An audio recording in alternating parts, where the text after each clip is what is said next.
Berharap semua anggota Sion akan menerima banyak berkat dari Bapa dan Ibu melalui acara peringatan Hari Orang Tua Sorgawi tahun 2023 ini.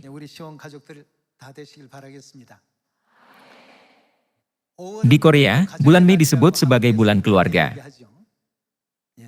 Pada bulan keluarga ini, ada Hari Orang Tua, Hari Anak, dan Hari Pasangan. Banyak hari peringatan terkait keluarga yang dirayakan pada bulan Mei.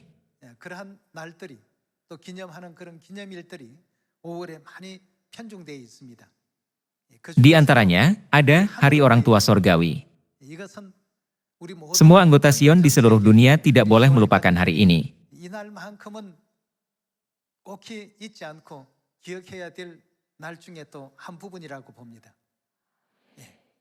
Hari Orang Tua Sorgawi adalah hari ketika Bapa Sorgawi memperkenalkan Ibu Sorgawi kepada kita anak-anaknya. Bapa mengajarkan kita bahwa kita mempunyai Tuhan Bapa dan Tuhan Ibu. Juga, Dia membuka mata rohani kita yang dulunya tidak tahu apapun. Pada masa lalu ketika kita buta secara rohani, kita tidak bisa mengetahui kebenaran ini. Tetapi sekarang Tuhan telah membuka jalan untuk kita bisa mengetahuinya. Sehingga kita sekarang bisa menerima Bapa Sorgawi dan Ibu Sorgawi. Tuhan telah mengizinkan semua anak Sion untuk memiliki harapan akan kerajaan sorga, yang kekal di mana Bapa dan Ibu akan bersama kita.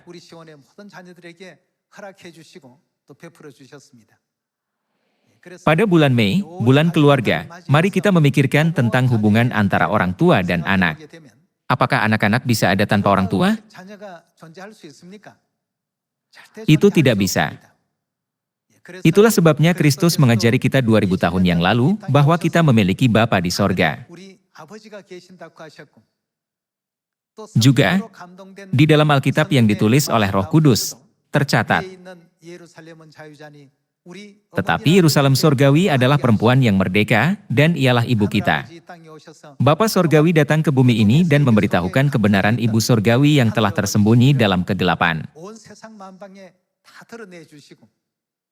Sekaranglah saatnya kemuliaan Bapa dan Ibu dinyatakan oleh anak-anak mereka, yaitu pengintai-pengintai di Samaria dan sampai ke ujung bumi.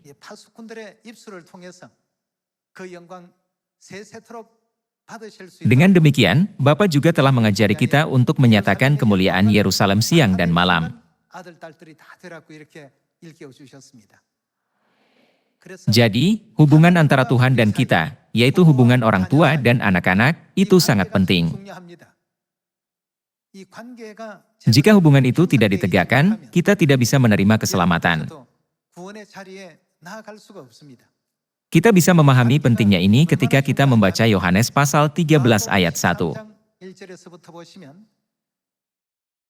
Tepat sebelum upacara perjamuan kudus Paskah dimulai, Yesus mengadakan upacara pembasuhan kaki. Jika kita memperhatikan kebiasaan pada waktu itu, hanya hamba yang membasuh kaki tuannya atau tamu yang berkunjung ke rumah tuannya.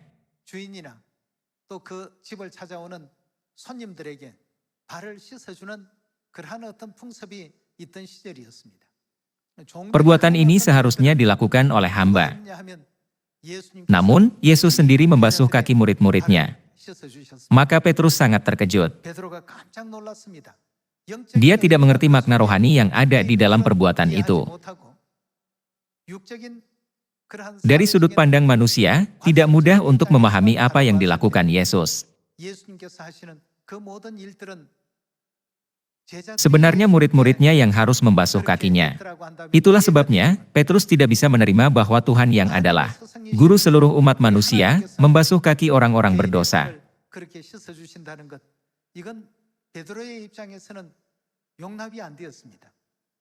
Maka Petrus berkata, "Tuhan, Engkau tidak akan membasuh kakiku sampai selama-lamanya."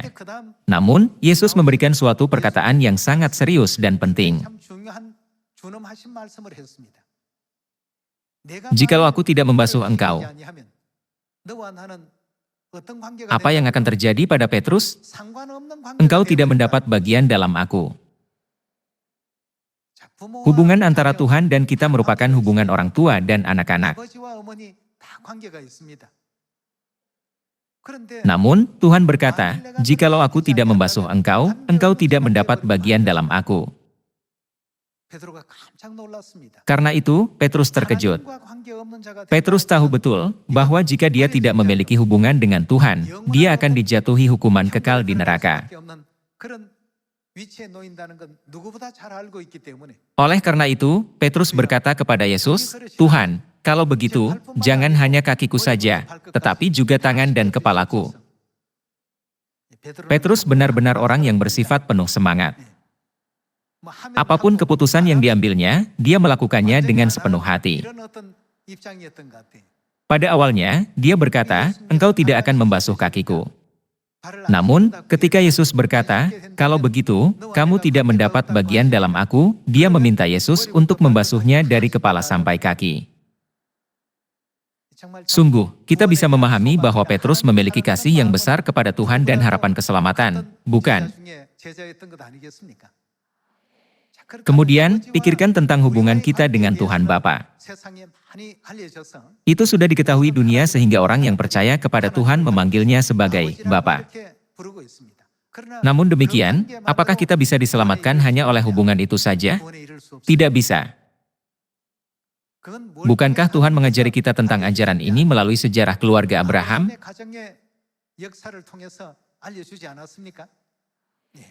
Ada Eliezer, Ismail, dan Ishak di dalam keluarga Abraham. Apakah Eliezer menerima warisan? Bukankah Tuhan berkata, "Orang ini tidak akan menjadi ahli warismu"? Anak kandungmulah yang akan menjadi ahli warismu. Tuhan menolak Eliezer karena dia tidak mempunyai hubungan baik dengan bapa maupun dengan ibu. Karena Abraham tidak punya anak, apa yang dia lakukan? Abraham gelisah dan berpikir, "Siapakah yang akan menjadi ahli warisku?" Tuhan dengan jelas berkata, "Anak kandungmulah yang akan menjadi ahli warismu." Sarah sudah sangat tua dan tidak mampu melahirkan anak lagi, maka Abraham melahirkan seorang anak bernama Ismail melalui Hagar, hamba perempuan Sarah. Sesudah itu, apa hubungan Ismail dengan Abraham? Apakah mereka memiliki hubungan atau tidak? Mereka memiliki hubungan sebagai orang tua dan anak. Namun, apakah masalahnya? Tuhan berkata kepada Abraham bahwa Ismail juga tidak akan menjadi ahli warisnya. Tuhan sudah berkata, "Anak kandungmulah yang akan menjadi ahli warismu." Tetapi Tuhan memberitahu Abraham bahwa ada satu syarat lagi. Anak harus memiliki hubungan dengan bapa dan juga dengan ibu. Kemudian, dia bisa menjadi ahli waris. Karena itu, Tuhan berkata kepada Abraham, "Istrimu Sarah, yang adalah perempuan merdeka, akan melahirkan seorang anak bagimu. Dia akan menjadi ahli warismu." Namun, Sarah sudah terlalu tua untuk mengandung anak. Walaupun begitu, melalui kuasa Tuhan yang agung, Sarah melahirkan seorang anak dan Abraham memberi nama Ishak.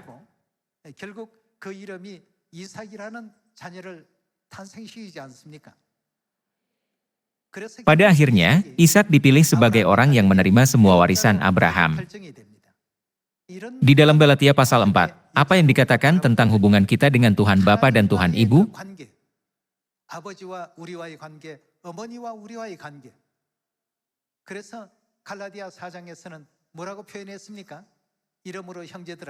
Dan kamu, saudara-saudara, kamu sama seperti Ishak adalah anak-anak janji. Bukankah itu dicatat dalam Alkitab?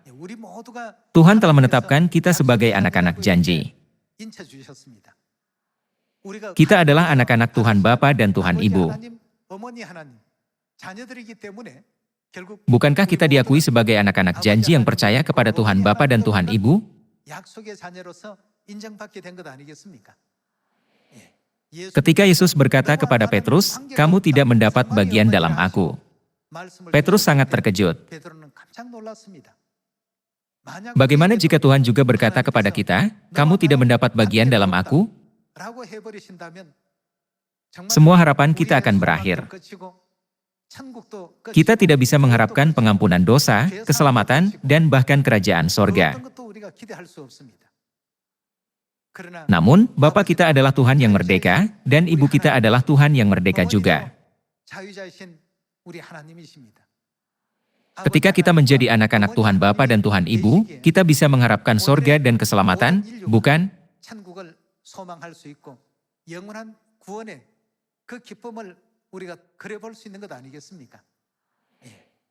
Oleh karena itu, untuk membangun hubungan antara Tuhan Bapa dan Tuhan Ibu dan kita, ajaran apa yang telah diberikan Tuhan kepada kita? Tuhan memberi kita kebenaran perjanjian baru. Apa yang telah Tuhan lakukan untuk kita melalui perjanjian baru? Tuhan membangun hubungan dengan kita. Ketika saya memberikan khotbah tentang hal ini, saya pernah berbagi satu cerita. Mari kita pikirkan ini bersama-sama. Bayangkan ada kerajaan semut. Di pegunungan dan ladang, ada banyak semut. Ada raja yang luar biasa di kerajaan semut. Dia baik, ganteng dan memiliki fisik yang bagus.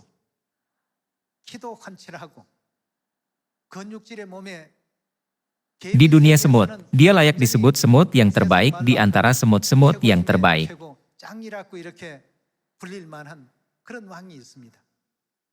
Dia bijaksana dan memberikan kebajikan pada rakyatnya. Namun, apakah kita memiliki hubungan dengan semut itu? Walaupun raja semut itu sangat tampan, itu tidak ada hubungannya dengan kita. Mungkin ketika kita berpikir luas, bisa ada hubungannya dengan kita. Tetapi saya tidak berpikir Anda memiliki minat sedikit pun pada raja semut yang ganteng dan bijak itu.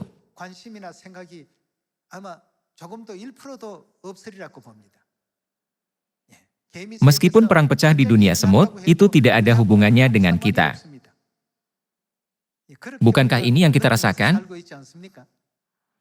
Sama halnya ketika Tuhan melihat manusia. Menurut kitab Ayub pasal 35, ada tertulis bahwa apakah manusia itu jahat atau benar, itu tidak ada hubungannya dengan Tuhan. Alam semesta yang luas tidak peduli dengan bumi, planet kecil ini, sama seperti kita tidak peduli dengan dunia semut.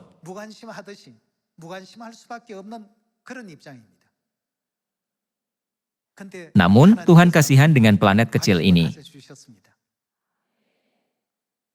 Bapa dan Ibu mengasihani orang-orang berdosa yang tinggal di kota perlindungan ini. Dan bahkan mengorbankan diri untuk menyelamatkan kita.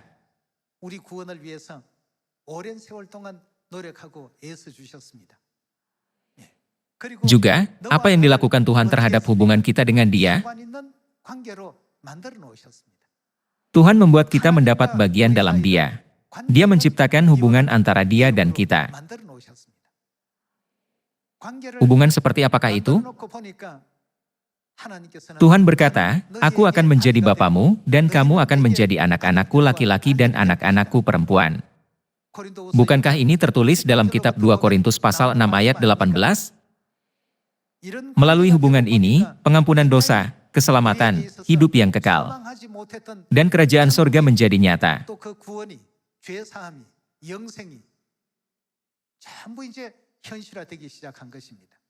Namun, ada faktor yang menentukan untuk semua ini.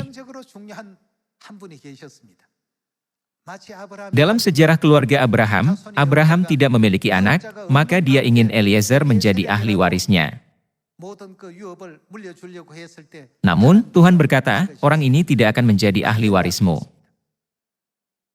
Eliezer bukanlah orang jahat atau orang yang malas. Dia sangat setia. Bukankah dia pekerja yang setia dalam keluarga Abraham?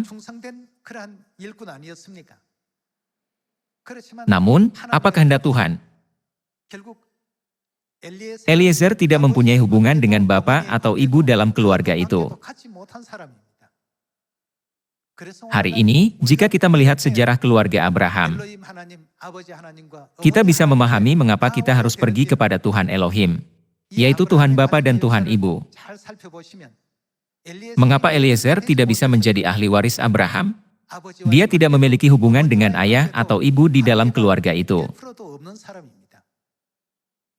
Bagaimana dengan Ismail?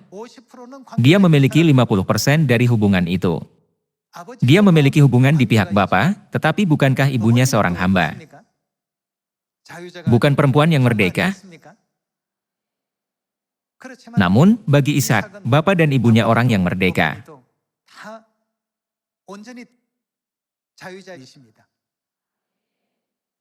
Hari ini, kita semua percaya kepada Tuhan Bapa dan Tuhan Ibu. Saya percaya bahwa ini adalah sesuatu yang paling membuat semua orang di dunia iri pada kita. Mengapa demikian? Bagaimana masa depan orang-orang yang memiliki hubungan dengan Tuhan Bapa dan Tuhan Ibu? Bukankah di masa depan, kita ada di kerajaan sorga dan menikmati segalanya untuk selama-lamanya? Bukankah kita sudah ditetapkan untuk menjadi imamat yang rajani di sorga pada hari kemudian? Itu semua karena kita memiliki hubungan dengan Tuhan. Tuhan tidak peduli sama sekali kepada orang-orang yang tidak memiliki hubungan dengannya, sama seperti kita memandang semut. Namun, Tuhan membangun hubungan dengan kita. Aku akan menjadi bapamu, dan kamu akan menjadi anak-anakku laki-laki dan anak-anakku perempuan. Tidak hanya ada bapa dan anak-anak laki-laki dan perempuan. Siapa yang memberi hidup kepada anak-anak?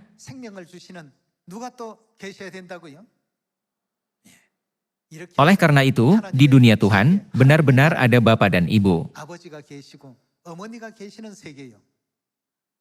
Bukankah kerajaan sorga yang abadi di mana Tuhan Bapa dan Tuhan Ibu tinggal bersama? Melalui Bapa dan Ibu, kita menerima hidup yang kekal, keselamatan, dan pengampunan dosa. Selanjutnya, kita belajar kasih Tuhan dan pengetahuan yang benar tentang berkat dan perbuatan baik. Bukankah Bapa dan Ibu memberi kita kesempatan seperti itu? Oleh karena itu, kehidupan kita harus berbeda dengan kehidupan orang-orang di dunia ini. Kita memiliki hubungan dengan Tuhan Bapa dan Tuhan Ibu, tetapi orang-orang di dunia ini tidak memilikinya. Jadi, bukankah kita seharusnya berbeda dengan mereka? Untuk membuat semua orang memahami hubungan mereka dengan Bapa Sorgawi dan Ibu Sorgawi. Kita harus memberitakan Injil di Samaria dan sampai ke ujung bumi, bukan? Kita sudah berdosa di sorga dan dilemparkan ke bumi ini. Tetapi Bapa dan Ibu tidak berpaling dari kita. Mereka datang ke bumi ini sebagai manusia untuk menuntun kita kepada pertobatan. Mereka tidak menjalani kehidupan yang penuh hormat dan kemuliaan di bumi ini. Mereka melakukan semua kerja keras yang tidak ingin dilakukan orang lain. Mereka menunggu dengan sabar untuk waktu yang lama sampai mereka menemukan anak-anak mereka. Mereka bertahan selama bertahun-tahun sampai kita menyadari mereka dengan benar.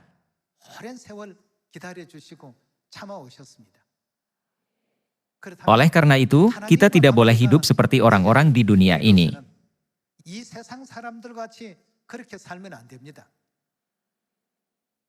Bukankah seharusnya kita menyerupai Bapa dan Ibu dalam perkataan, perbuatan, sikap, dan pikiran kita? Mari kita membaca firman di Roma.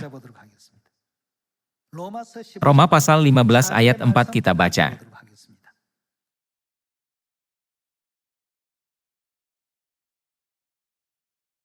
Sebab segala sesuatu yang ditulis dahulu, telah ditulis untuk apa? Untuk menjadi pelajaran bagi kita.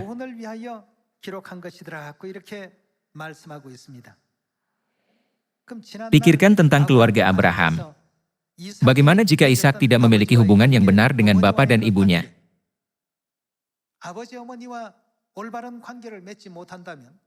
Meskipun Ismail memiliki bapak dan ibu, hubungan yang dia miliki dengan orang tuanya itu salah dari sudut pandang keselamatan.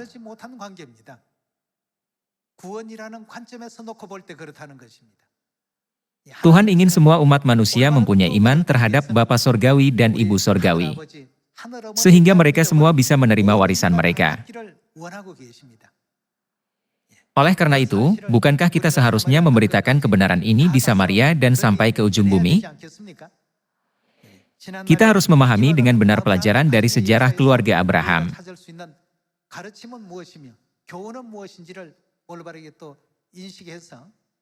Juga, kita tidak boleh menganggap Hari Orang Tua Sorgawi tahun 2023 ini hanya sebagai hari biasa dengan berpikir, hari ini hanyalah acara untuk Hari Orang Tua Sorgawi. Ini adalah hari ketika Tuhan menghubungkan langit dan bumi. Di dunia sorgawi, bumi hanyalah setitik debu.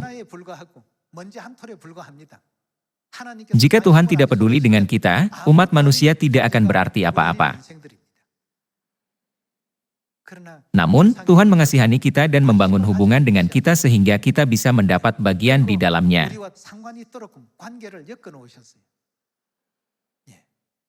Oleh karena itu, marilah kita memuliakan dan mengucap syukur kepada Bapa dan Ibu. Tidak hanya selama bulan Mei ini, tetapi juga selama-lamanya.